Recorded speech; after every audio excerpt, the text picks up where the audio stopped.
mais resolvida, né? Olha, ó, ela já veio, e ele já correu para debaixo das minhas pernas. Ai, Você vem, o papai vai te salvar. Mas e aquele menininho que estava aqui no casamento da Estefânia? A Eduardo fala assim, e o menino queria abraçar ela, Não, beijar ela. Rodrigo, do filho do Deco.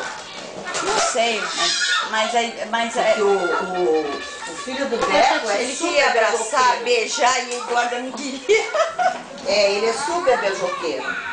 Às vezes é porque ele sabe que eu brinco com ele, assim, ele vem. É porque Eduardo tá com quantos anos? Eduardo é 4. 4. Ele vai fazer 5 em junho. Então é ele, então é o Rodrigo. O Rodrigo é todo.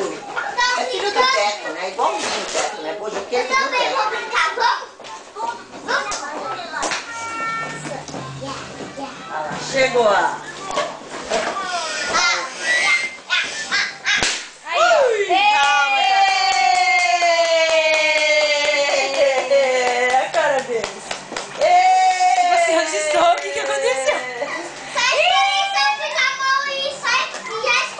Vocês enchem uma e estoura 3?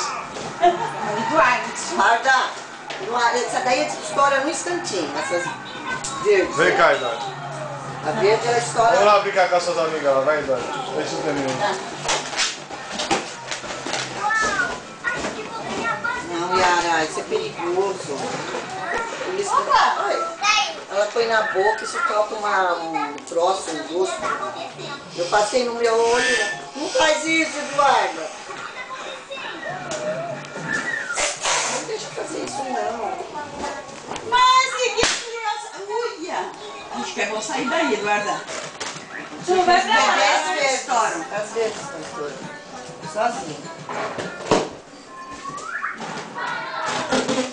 Ela é tão grossa, essa bexiga, né?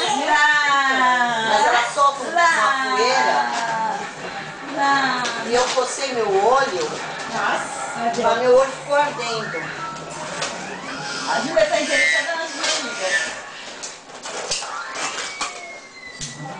O Lucas tá assistindo os Skull, desenha, e depois ele brinca um pouco com a bexiga.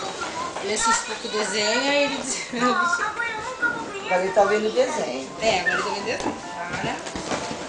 Maria Eduarda precisava tirar esse cabelo dos olhos. Ô, Chu, sai daí, senão você vai estourar as bexigas, Chu.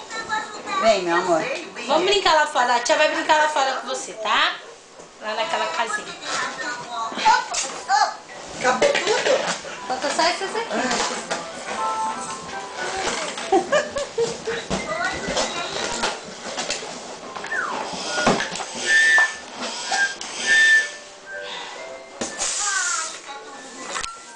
Cansei de gravar.